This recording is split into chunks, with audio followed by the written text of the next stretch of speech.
هل ممكن السوشيال ميديا أو الإنترنت بشكل عام يكون ليهم علاقة بالجن والعالم السفلي؟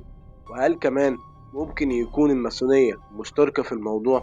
السؤال ده في البداية بيبان غريب ويمكن ناس تضحك عليه، بس لما تسمع اللي حصل لناس كتير وتحط التفاصيل جنب بعض هتبدأ تشك، وهتبدأ تحس إنك وسط لعبة أكبر بكتير من إنك مجرد تنزل أبليكيشن أو موقع عادي.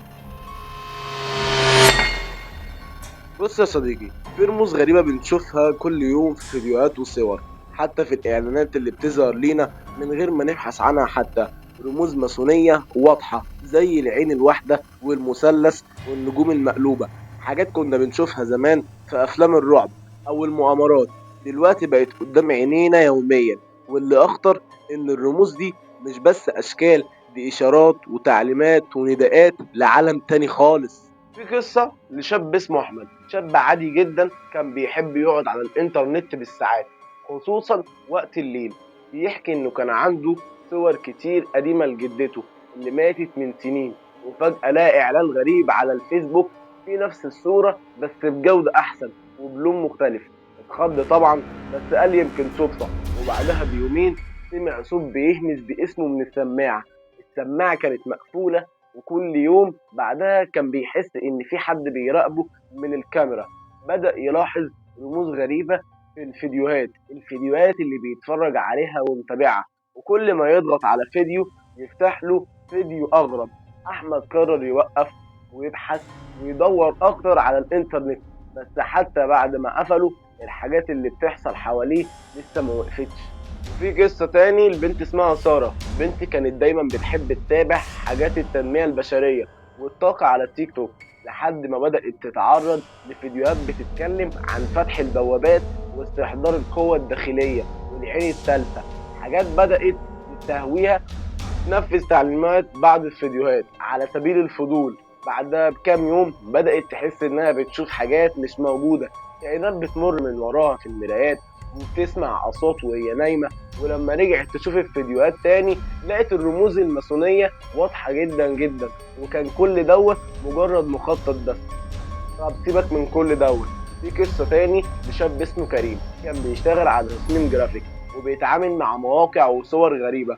وفي يوم من الأيام كان بيعمل تصميم لشركة دولية، ولما خلص شغله ظهر له ملف جديد على الجهاز لوحده وفي صورة لرمز ماسوني ما اشتغلش عليه أبدا. بعدها الكمبيوتر بدأ يعمل تصرفات غريبة، يفتح صفحات لوحده، يشغل أصوات همسات في الخلفية، وكل ما يقفل حاجة تانية تفتح. واللي خلاه ينهار فعلا انه في مره صحي من النوم لقى صوره ليه على الكمبيوتر وهو نايم، متصوره من زاويه الكاميرا رغم انه كان قافل اللابتوب.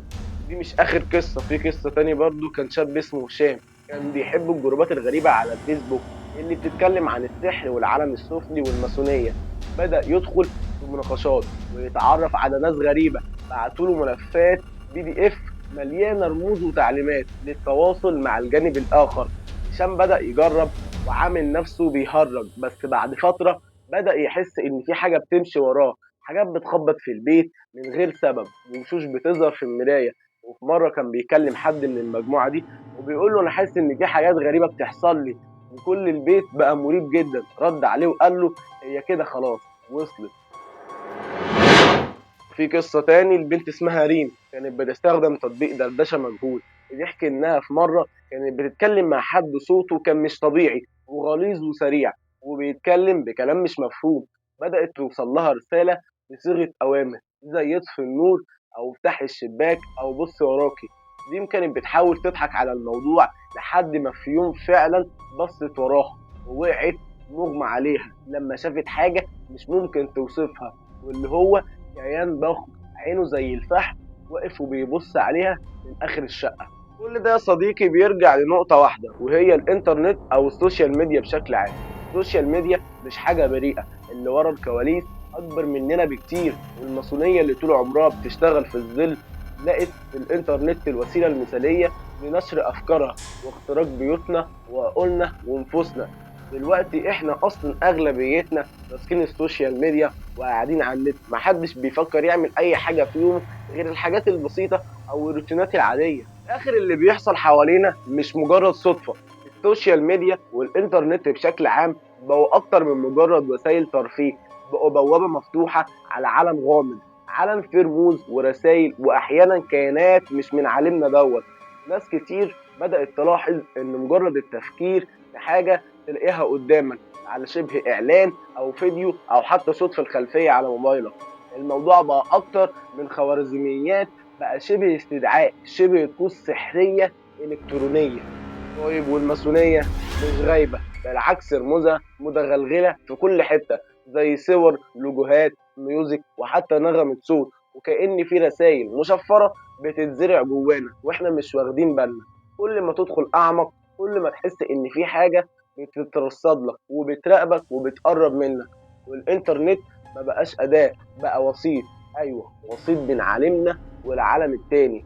عالم ممكن يكون مظلم مرعب، مليان كيانات احنا مش عارفينها ولا حتى شايفينها، لكن ده هي شايفانا وبتتغذى على وقتنا ووعينا، ويمكن كمان على روحنا. فكر المرة الجاية اللي تفتح فيها تطبيق، مين اللي بيراقبك من خلاله؟ وانت اللي بتدور ولا في حاجة تانية هي اللي بتدور عليك انت شخصيا، او عليا او على اي حد؟ ويمكن تكون فاتح بوابة بس مش هتعرف تقفلها تاني. بس السؤال الحقيقي هنا، هل فعلا احنا اللي بنستخدم الانترنت ولا الانترنت هو اللي بيستخدمنا؟ كل القصة بدأت بفضول، وكل واحد من دول دخل العالم دي بخطوة صغيرة خالص، وهي بدافع فضول مش أكتر. البداية بتكون فيديو أو بوست أو جروب أو حتى مجرد لايك على حاجة شكلها غريب، وكل خطوة كانت بتفتح باب لعالم مش طبيعي، عالم احنا متربيين نكذب وجوده في الحقيقة، لكنه في الحقيقة هو أقرب مما تتخيل. الماسونية مش بس تنظيم، الماسونية فكرة عن السيطرة، التحكم، المعرفة، والمعرفة الممنوعة تحديدا، واللي مش كل الناس مسموح لها توصل ليها. لكن الإنترنت خلى المعلومة في متناول الكل، أو كده إحنا فاكرين، لأن الحقيقة مش كده خالص. المعلومات دي مش بريئة، مش مجانية، وكل معلومة وراها تمن، وراها سر خفي، ولازم تدفع. وفي الأغلبية بيكون حياة الواحد. في ناس فقدت عقلها، وناس فقدت روحها، وناس فقدت حاجات كتير. الجن والعالم السفلي ما بقوش موجودين بس في الحواديت القديمة، بقوا دلوقتي جوه الموبايل، في الميمات اللي بتضحك، في الفلاتر اللي بتغير وشك، في اللعبة اللي بتنزلها قبل ما تنام، وفي البوست اللي بيقترحوا ليك التيك توك من غير سبب. الحاجات دي مش بس مسروقة من وقتك، دي بتسرق منك أكتر من كده كمان، وبتسرق وعيك، بتغير تفكيرك خالص، وبتبرمجك من غير ما تحس. ممكن الكلام اللي انا بقوله ده ما يكونش جديد، ممكن تكون انت عارفه، لكن هي دي الحقيقة للأسف. فكر في ده. ليه اوقات بتحس انك مراقب؟ طب ليه بتفكر في حاجة وتظهر لك بعديها بثواني؟ ليه اوقات بتشوف فيديو معين وتحس انك مش لوحدك؟ يمكن لانك فعلا مش لوحدك. الماسونية بتستخدم التكنولوجيا مش علشان تطورنا، لا، علشان تسحبنا، تربطنا بعالم احنا مش مستعدين ليه اصلا. الانترنت بقى زيه زي المراية، تحديدا المراية القديمة اللي بيحكوا عنها في الاساطير.